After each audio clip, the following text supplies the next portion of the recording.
So as a parent, there are, I guess, what would be considered parental responsibilities. It could be basic care and supervision, making sure someone's fed, nappies changed, those sort of things. What about for someone who has a disability or someone who has additional care needs, or when you're having to just make sure that someone is being safe in a home environment when you maybe have other children, or their communication challenges are so significant, you need to spend a lot more time caring for that person. Yeah. You know, is that considered a parent's responsibility solely? It's hard to differentiate, right? And a big question from NDIS, and hopefully we can unpack that a little bit more in the podcast today. I think so. Let's do it. Let's go.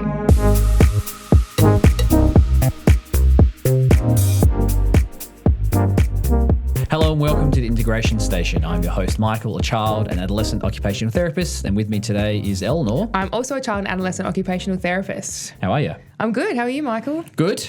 Looking to go through some of those questions, the one that we talked about at the top of the episode. We also have some stuff for some final year OTs today. Yeah, it's definitely that time of year, but we'd share some tips and tricks. Yeah, and find the fun and learning, how to support young people in their lives. Absolutely. And all those things. So if you do have any questions, please send them through to us. Podcast@OTFC Group is the email. Otherwise, Instagram, OTFC Group is the handle. TikTok, you had any TikToks come through? I don't think so this week. No, that's all right. Well, maybe next time we can get some TikTokers to come through and give us some questions. So Absolutely. Yeah, ask away, a bit of PD in your pocket. that's it. See what comes from it. But yeah, I thought I'd start off with the regular segments for those who are new to the podcast. And first segment is Therapy activity of the week. Therapy activity of the week. So my activity of the week is essentially a way to build an activity of the week. Okay, tell me more. I've done this many times throughout the years where I often use it when I'm working with clients who are needing support to generate activity ideas. Mm-hmm. So they're coming going, you tell me what to do. I don't know what to do. Yeah. And I'm thinking, oh, I can, of course. I mean, I can come up with whatever you feel like. But the whole point of them generating activities is that they're the ones in charge. They're the ones that have agency over what they'd like to do. And we're working on goals, but they're coming up with ideas. I mean, it's great. I think a lot of the time, the clients that I'm working with using this approach, it's that almost that blank canvas sort of mental block, mind block, where they're like, I don't know what to do. Yeah. I don't know where to start. Yeah. You know, real executive functioning challenge. Totally. Or even that ideation within praxis can be tricky. Yeah. Correct. So what we tend to do is either on a whiteboard or a piece of paper is I will select a range of things. So I'll select maybe 3 different pieces of equipment. So I might say there's a platform swing, a flexion swing, the UFO one, or a hammock swing. Yeah. So you've got 3 swings you can choose from. The next is we go 3 different types of things to throw. So it could be I've got a ball, I've got bean bags, or I have, some foam blocks, right? And then we've got a target. It could be a tire. It could be Skittles or bowling pins, or it could be something else. And then there's another component. And so you almost have these lines. So if you imagine on the board, you've got like these 4 rows. One is the row of equipment. The next is the row of, say, something you're throwing. The next row is what you're throwing at. And the final row might be the, what sort of system. Do you want a point system? Do you want letters on there? Do you want something on there? And so what they do is they go through and it's like a choose your own adventure. Yeah. Instead of having no idea, you've got a selection of things there, and then we work together to go, what type of swing do you want to use? Yeah. Let's use the hammock swing today, and go, okay, we'll put a foam block there as the thing that we throw, and we throw it into the tire, and then it's going to be a game about insert theme here or whatever it is, or it could be a numbers game. And that really I've found over the years that I've done that has worked really effectively to support those to come up with ideas, because they're not having that mental block with not having the ability to choose something. What they're doing is they're having to just select one of 3 options. And so what I'll do is just choose a swing. Yep.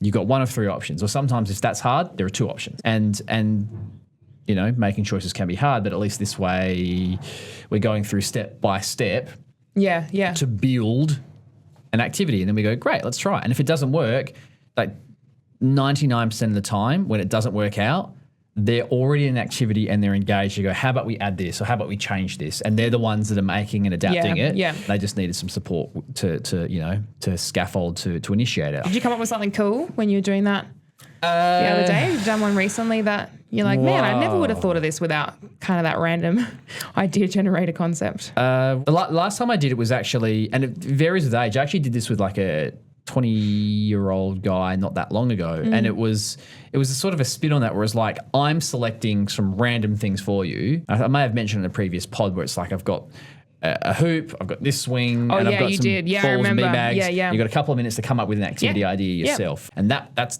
a great activity. But for this one, I can't think of anything specifically now. Put you on the spot. Put me on the spot. I think when you mentioned before, when we're talking about ideation for a lot of our young people, we have our easy assessment that looks at a range of sensory motor components and sensory integration aspects, and one of them is ideas or generating ideas, and that praxis ideation. And this kind of scaffolds it. So when you're put on the spot about what do you want to do, that can be quite a block from an anxiety perspective of like, I don't know, my brain's not able to function. And sometimes it's like when you get started doing something, things start to flow. Yeah. And I guess the whole point of having something on the board is that it helps bypass those maybe challenges with anxiety or ideation of, practice ideation, to have a bit of a plan there already for you. Yeah. And it's working on building those skills so that, say, in the future, someone might not be sure what they want to do, but they can remember the activity they generated. Yep. Or they can go, I'm not quite sure how to do this task, or I'm not quite sure what I want to do, but I can essentially do what I did last week, which was just write down a few pieces of equipment that I see in the space and then come up with an activity from there. Yeah, definitely. And I feel like it actually even plays into, the pinch model that we were talking about in a previous podcast, where maybe you've got, in terms of that task initiation to support with some of the executive functioning elements, where maybe you've got a bunch of different activities that you need to do. So you'd have like one row would be maybe the household chores you have to do. The next row could be the number of minutes. Yep.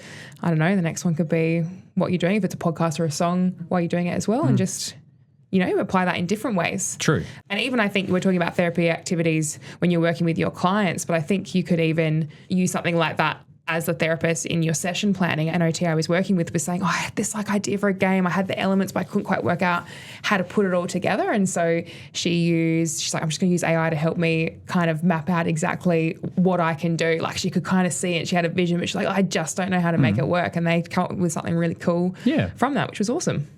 Good use of AI. Yeah. My activity of the week. I was working with another one of our OTs a few weeks back in the school space, and we had a young friend that had some goals around dressing. He was finding it really tricky to put on his jumper, in particular, managing the orientation of the clothing as it was moving behind his back, how to position his arms to work his way through the sleeve, and often would get it tangled or didn't quite have it in the right orientation. So we wanted to do a lot of work around a few of those building blocks that support you in a task like that, having an awareness of your body when you don't necessarily have your eyes to guide you, which is exactly what's happening when you're doing a task like dressing. You have to really utilize your proprioceptive sense to understand how your arm's moving, as well as your sense of touch to guide, well, where's the jacket? How's my body moving through the sleeve, to be able to position it accordingly and get the feedback too that you've got it in the right spot. So we were doing an activity where this client was working on a swing and he was collecting pegs, and we had the pegs positioned in all sorts of different places. So he was actually holding onto a stretchy rope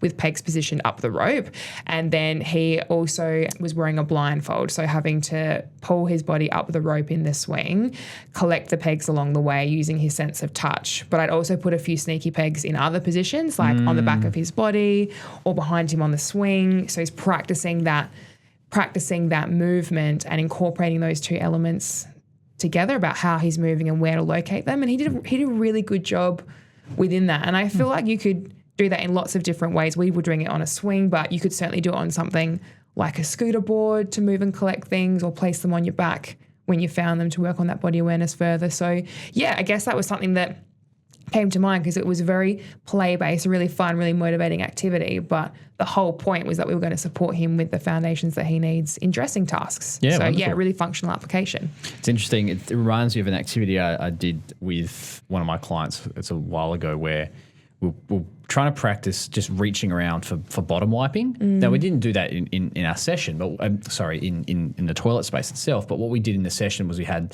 things like, it was like Post-it notes and they had like letters on there, and he would grab them and he had to reach all the way around to try and grab it and pull it off. And if he got a letter, then he'd try and make a word with those letters, or he'd try and like match up the shapes to the shape that was drawn on there to the shape in front of him. Okay. And it was good. Like, it was a good activity whilst we're on the swing to build in those skills, because that's something that's been hard for him. Yeah, yeah. To be able to actually reach around and find the right spot. That's so good. So yeah, quite a. I have to share that with the OT that's working with him from here, because that's another fun extension and something else that she can incorporate. Yeah, absolutely. In sessions going forward. Yeah, I guess it's just a reflection of the fact that functional skills can be made fun if they're done in the right way, and you're targeting, and that's the whole ASI approach. Is you're building on those sensory motor skills in a fun and supportive way. Yeah. Well, should we do our next regular segment? I think so. Reg Strat. Regulation, the strategy of the week. Would you like to go first? I can go first. I was having a conversation with one of my adult clients on Monday. We're talking about, it was a combination of things. One was frustration tolerance and building strategies and tools to work through that. I was talking about some different techniques that might be applied. But in our conversations, he was talking a lot about how he enjoys things like cold desserts, like ice creams and sorbets and the like. And he talked about how he's trying not to eat as much ice cream and has started making, fresh fruit sorbets. Yeah. And, he really likes that. And I said, hey, you mentioned that, and that's really interesting, because I noticed that you will often go to that after something tricky has happened or after you're frustrated, and it's quite a common thing when we're feeling quite stressed or something happens. People will go to something to regulate themselves, and some people have less desirable coping tools and things that can be adapted. We talked about examples of people who might smoke or drink or that sort of stuff. In an adult population, that can happen. And I said, look, you've mentioned that you like sorbets, for example, and there's something about the cold part of it that's actually cooling the face and body down. Yeah.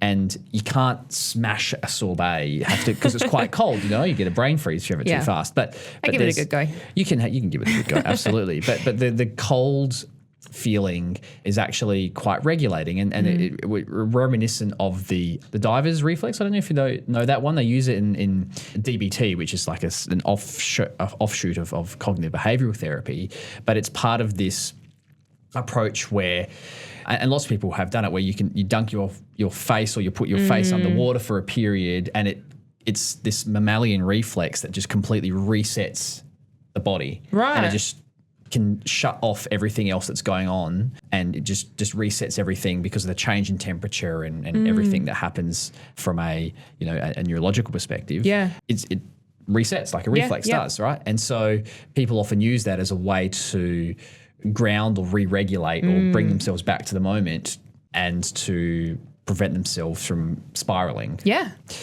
So I said, look, it sounds like what you're doing here is actually quite similar, because the desired result is, yes, you get something sweet that you like, and so there's that dopamine pathway of something sweet, yes, but it's healthier because it's a sorbet and it's like fresh fruit, but it's cold, and the body's actually cooling itself down by doing it, because you're talking about, he feels a bit hot when he's frustrated. Yeah. And doesn't like water and doesn't like dunking his head underwater, but he's using this instead. And I'm like, well, that's great. That's very adaptive. So he was actually teaching me a regulation strategy, and it reminded me of sometimes in the summer, for kids that are oral seekers, I recommend just getting a ice cube. Yeah. And just chucking that in the mouth, and they just suck on that for a while. And it can be a really effective way of just bringing that arousal level down, also providing some crunch, yes, and that cool or that freezing cold ice. Some people go like, how can you do that? But some kids really like it. Yeah. So.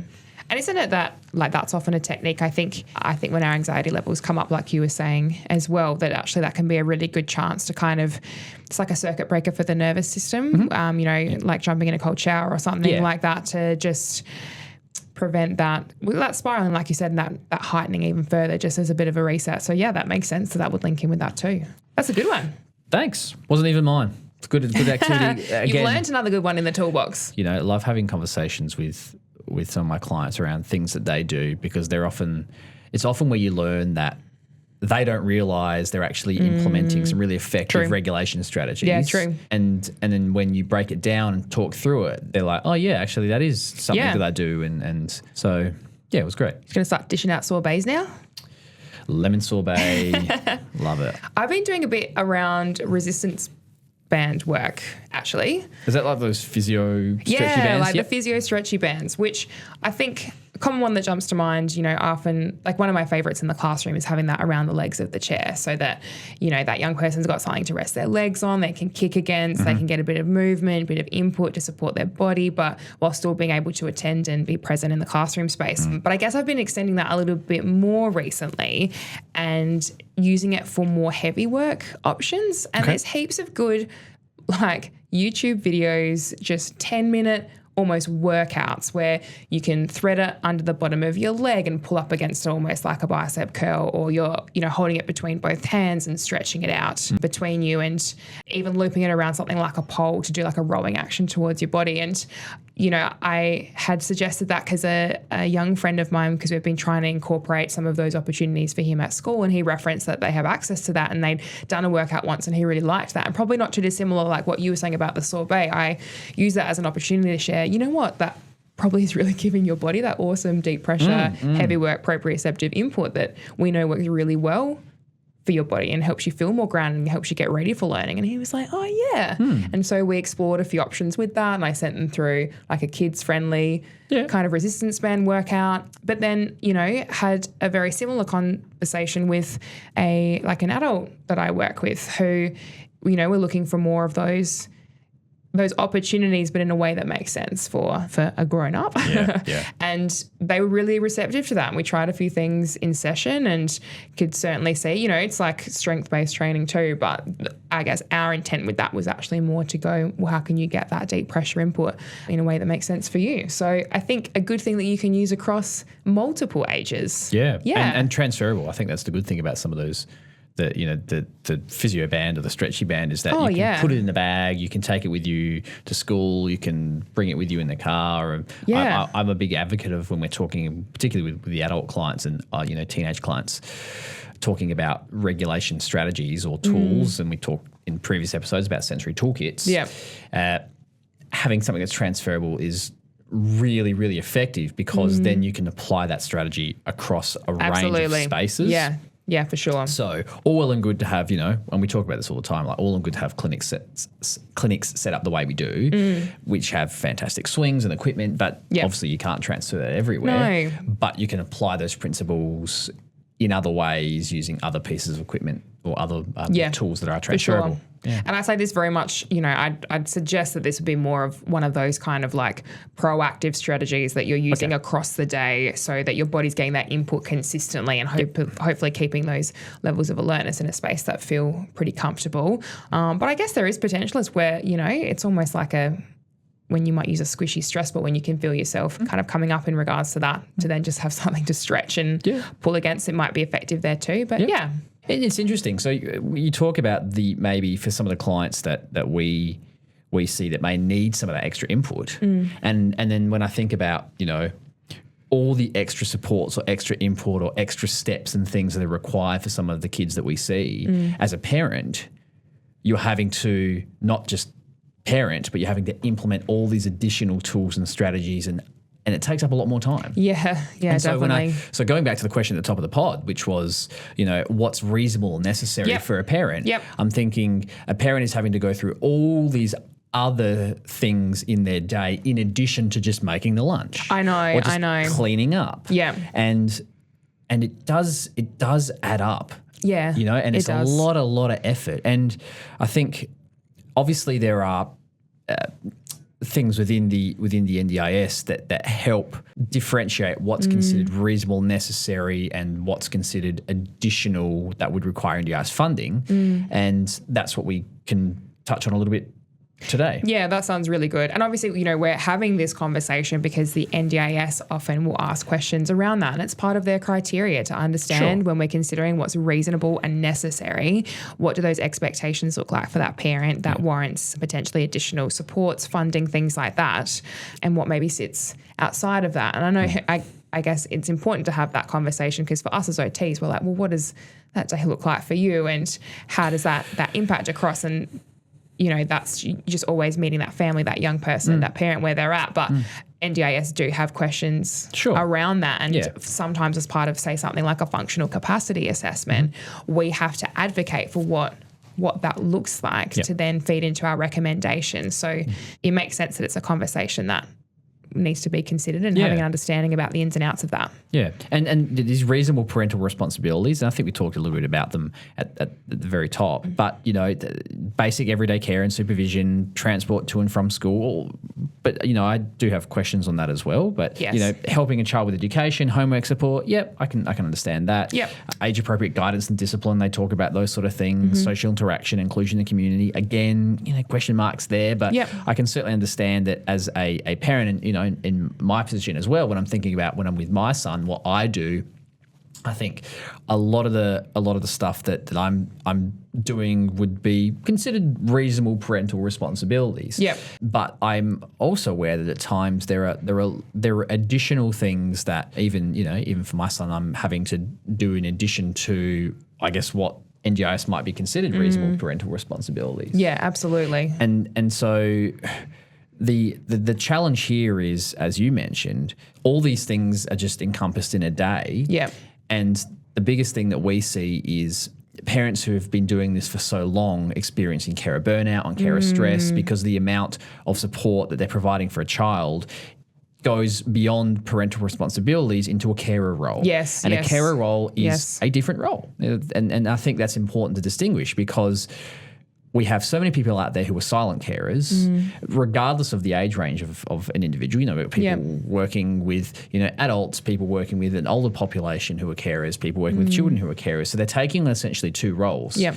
And yes, they're the parent of the child, but they're also taking on this caring role, and the carer role adds a lot more to it. And I think it's really challenging, and I can understand the NDIS, obviously need to have parameters here, but it is challenging to be able to separate what's caring and what's parental responsibility because they're so intertwined. Yeah, for sure. And I think sometimes when we're having this conversation too, it's like, you've got a little person who you support with aspects of dressing, and it'd be easy to look at that at face value and go, well, that is completely reasonable for a parent to support with those ins and outs in that task. But then when you think about the time required, the amount of emotional support that's needed, does that little person become quite distressed in those tasks? Do they need a lot of extra assistance?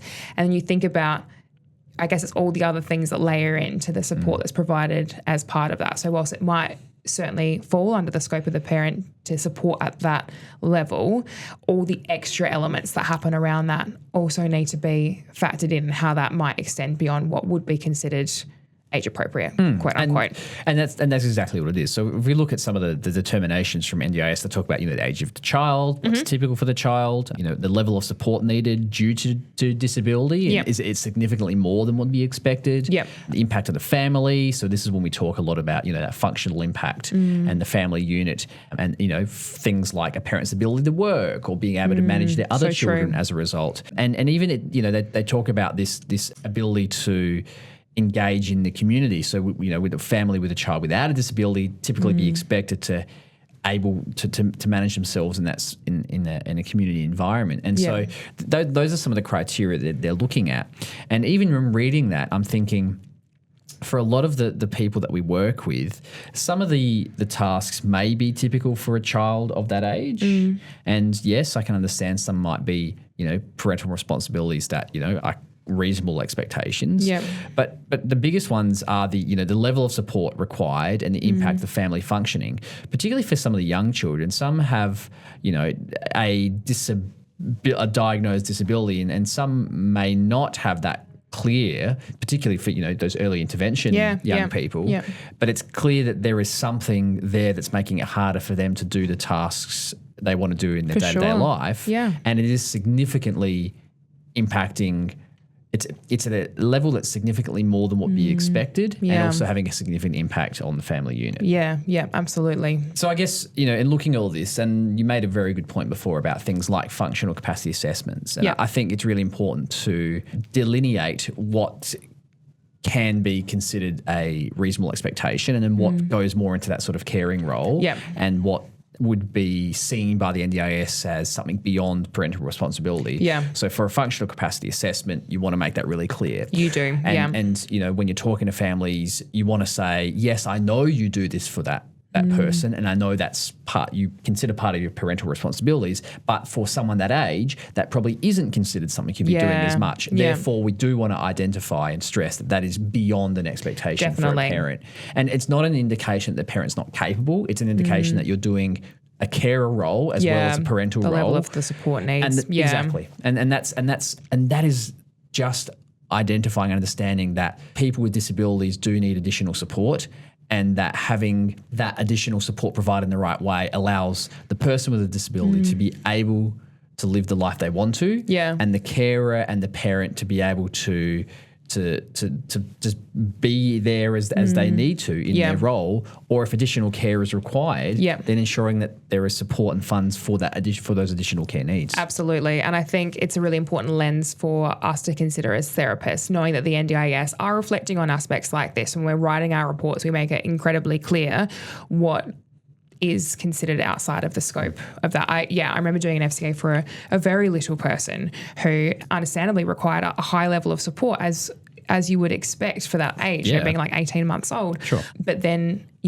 I guess the expectation about how long those care needs were going to extend is really what we were advocating for as part of that. So, you go through the whole process of unpacking, well, this is the level of support that's required currently, and that'd be very easy to reflect on that and go, but that seems really reasonable for their age, but actually that level of care was likely going to be required for quite a fair bit longer than that. And so you're just thinking about, what do NDIS really need to understand when you're considering parental responsibilities, and what's the main thing that you're trying to communicate, and having that framework to go, it does extend beyond those expectations is something that's really worth mentioning in things like those reports. Yeah. And I think parenting is hard as it is, let alone having to add in, I'm adding a carer's role and people aren't truly appreciating the amount of effort it takes to do some of those things. So just a shout out to all the parents out there as well. Oh, absolutely. Everyone is just doing, best job they can. Such an incredible job, in the way that they can. And you just think, I always